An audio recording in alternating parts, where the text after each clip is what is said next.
बच्चों JEE mains 2025 is very close now.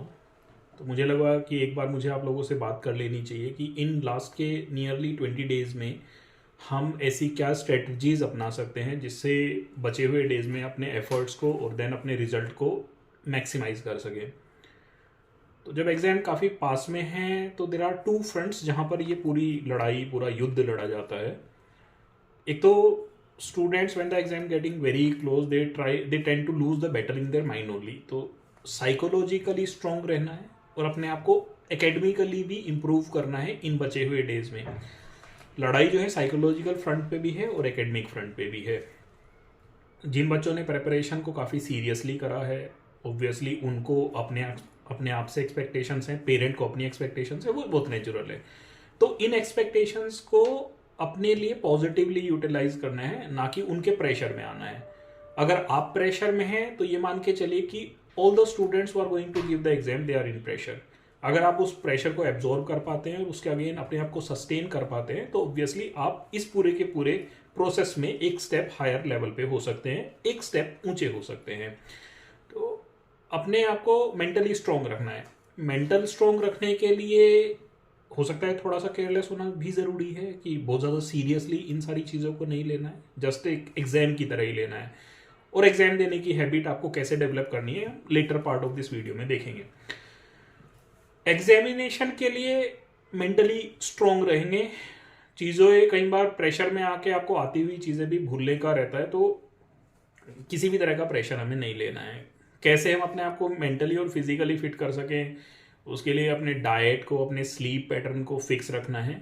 Diet में कोशिश करेंगे कि जितना कार्ब को रिड्यूस कर सकें और प्रोटीन को मैक्सिमाइज कर सकें। तो मेक श्योर कि आप अपनी डाइट पैटर्न को उस तरीके से करें कि कार्ब्स नहीं लेंगे, उससे स्लीपीनेस रहेगी, कम एक्टिव रहेंगे, पढ़ाई के आवर्स ज़्यादा नहीं हो पाएंगे और नींद ज़्यादा आएगी। नींद के लिए भी अभी जैसे हमें पता है कि शायद हमारी बॉडी को अपनी क्लॉक एडजस्ट करने में नियरली 21 डेज लगते हैं। 21 डेज में बॉडी जो है अपने आप को एक नई रूटीन में एक्लेमेटाइज कर सकती है। उतना ही टाइम जो है वो एग्जाम के लिए बचा हुआ है। तो अभी के लिए एक स्लीपिंग पैटर्न को फिक्स करेंगे कि फॉर एग्जाम्पल मुझे रात को 12 से लेके और 6:30 बजे तक सोना है। इस ड्यूरेशन में जब एग्जाम काफ़ी पास में है तो 6.5 आवर का स्लीप आपके लिए सफिशिएंट होना चाहिए। तो फिक्स करिए कि दिन में नहीं सोना है। 9:30 से 12:30 जब एग्जाम का टाइम है 9:30 to 12:30 एंड देन आफ्टरनून में 2:30 to 5:30, इस ड्यूरेशन में तो 100% नहीं सोएंगे। नाइट में ही एक पर्टिकुलर आवर्स जो मैंने आपको बताए उसी में ही सोएंगे ताकि बॉडी जो है अपने आप को उसी पैटर्न में एडजस्ट कर ले। डाइट के बारे में पहले बोल चुका हूँ मैं आपको। आपका हेल्दी रहना, अपनी हेल्थ के, मेंटल फिजिकल हेल्थ के पीक पे रहना इन 20 दिनों में काफ़ी इंपॉर्टेंट है। तो ऐसा कुछ भी नहीं करेंगे कि सर्दी लग जाए, बीमार हो जाए। तो ऐसा कुछ भी करेंगे तो ऑब्वियसली वो बहुत हार्मफुल होने वाला है। तो मेंटली फिजिकली फिट रहेंगे। एकेडमिक पार्ट पे क्या कर सकते हैं? एक तो हर एक सब्जेक्ट को, फिजिक्स, केमिस्ट्री और मैथमेटिक्स को फॉर्मूला शीट के फॉर्म में कन्वर्ट कर लेंगे। हर एक सब्जेक्ट का 11 + 12 पार्ट का पोर्शन जो है वो 2 से 3 चैप्टर्स में, 2 से 3 पेजेस में आपको कंपाइल करके लिखना है। जैसे फिजिक्स के सारे फॉर्मूलाज आपको 2-3 पेजेस में लिख लेने हैं। Similarly with maths and chemistry. Exam में लगभग 50% क्वेश्चन ऐसे आते हैं जो शायद फॉर्मूला में वैल्यू प्लेस करके आप कर पाएंगे। तो फॉर्मूला शीट को डेली रिवाइज करना है। एग्जामिनेशन के लिए अपने आप को किस तरीके से प्रिपेयर करें, कैसे आप अपने स्ट्रॉन्ग एरियाज को आइडेंटिफाई करें, क्योंकि एग्जाम के इस नियरनेस पे आपको अपनी स्ट्रेंथ पे ऑपरेट करना है। आप अपनी स्ट्रेंथ को अगर और स्ट्रेंथन करेंगे तो एग्जाम में एक सर्टेन कॉन्फिडेंस लेके जाएंगे कि इस पोर्शन से अगर क्वेश्चन आएगा तो आप 100% कर पाएंगे। तो इसलिए फुल सिलेबस के टेस्ट देंगे। एक हफ्ते में कम से कम 3 बार मॉक टेस्ट देंगे। उस टेस्ट के स्कोर को एनालाइज करेंगे और फिर एक 5 से 10 मिनट तक ये देखेंगे कि हर एग्जाम में कौन से ऐसे चैप्टर्स हैं फिजिक्स और केमिस्ट्री और मैथ्स में जहां से आप क्वेश्चन कर पा रहे हैं। अगर वो क्वेश्चन कर पा रहे हैं उस पोर्शन से तो आपको पता लगेगा कि ये आपका स्ट्रेंथ है। तो उनके फॉर्मूलाज को एक बार फिर से रिवाइज कर लेंगे। वो आपको आता है, बट स्ट्रेंथ को और स्ट्रेंथन करना वो इंश्योर करेगा कि आप हर एक सब्जेक्ट के 15 क्वेश्चंस एग्जाम में कर पाए। अगर 15 क्वेश्चंस फिजिक्स, केमिस्ट्री, मैथ्स के कर पाते हैं तो you will be able to do 45 questions. That will lead to you 180 marks and 180 marks in JEE mains is a very good score. तो ये सब चीज़ें ध्यान रखनी है कि किसी भी तरह का ना एग्जाम से पहले एक इंस्टीट्यूट के लिए थोड़ा सा बच्चों के बीच में ना ये रहता है कि वो एग्जाम देने नहीं जा रहा तो मैं नहीं जा रहा, तो एक एक्सोडस हो जाता है, तो वो नहीं क्रिएट करना है। सब लोगों को अपने फैकल्टीज़ के साथ, अपने टीचर्स के साथ, अपने इंस्टीट्यूट के साथ कॉन्टैक्ट में रहना है। वहाँ से जितनी मैक्सिमम आप इनपुट हेल्प ले सकें वो हेल्प लेनी है, क्योंकि हो सकता है कि आपके लिए बहुत बड़ी प्रॉब्लम हो, आपके फैकल्टीज़ को क्योंकि एक्सपीरियंस है तो वो आपकी प्रॉब्लम को शायद 2 मिनट में सॉल्व कर दें। तो इसलिए उन लोगों के साथ कॉन्टैक्ट में रहेंगे। इंस्टीट्यूट में एग्जाम देने के लिए 100% जाएंगे और फैकल्टीज से मिलेंगे, डाउट पूछेंगे। जो क्वेश्चंस फुल सिलेबस टेस्ट के आप कर पा रहे हैं वो अच्छी बात है एग्जाम में, अगर नहीं कर पा रहे हैं तो सभी टेस्ट को घर पे आके थोरोली सॉल्व करेंगे विद द कॉन्सेप्चुअल क्लैरिटी।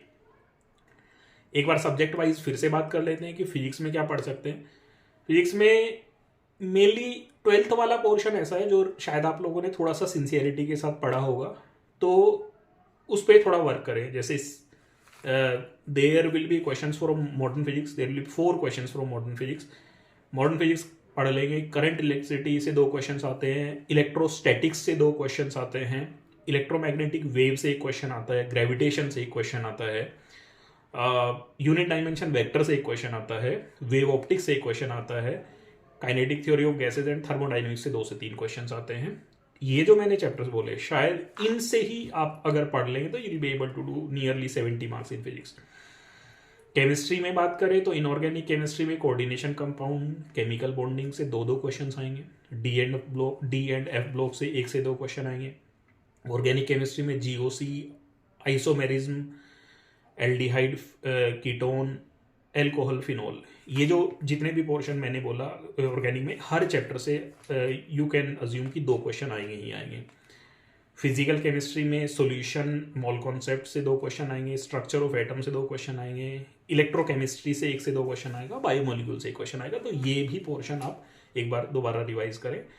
मैं सिर्फ वो आपको चैप्टर्स बता रहा हूँ जिससे एग्जाम में क्वेश्चंस आना श्योर है। इसके अलावा अगर दूसरे चैप्टर्स आपके स्ट्रॉन्ग है तो ऑब्वियसली उनको पढ़ के जाएंगे।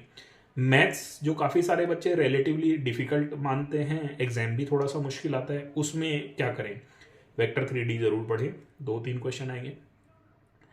मैट्रिसेस डिटर्मिनेंट है, 2 question. Set relation and function से क्वेश्चंस आते हैं, 1 से 2 question.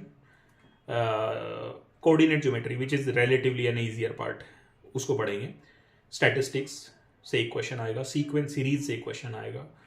So these are the portion जिनको आपको पढ़ना है। किसी भी तरह की कोई भी प्रॉब्लम होती है तो आप मुझसे बात कर सकते हैं। फिर से मेरी तरफ से सब तरह की शुभकामनाएं आपके साथ हैं। बस एक चीज़ इंश्योर करना जो मैंने काफ़ी ऑब्जर्व करी है स्टूडेंट्स के बीच में, कि दिमाग में लड़ाई नहीं हारनी है।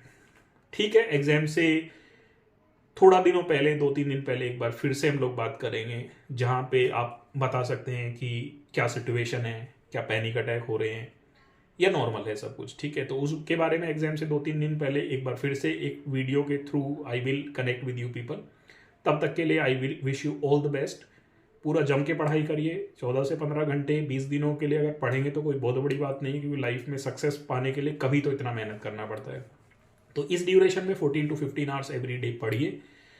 नींद को सीमित रखिए और खाने को भी थोड़ा सा कैलोरीज और इंग्रेडिएंट को काउंट करके खाइए। चलिए ठीक है, thank you, will meet in the next video now.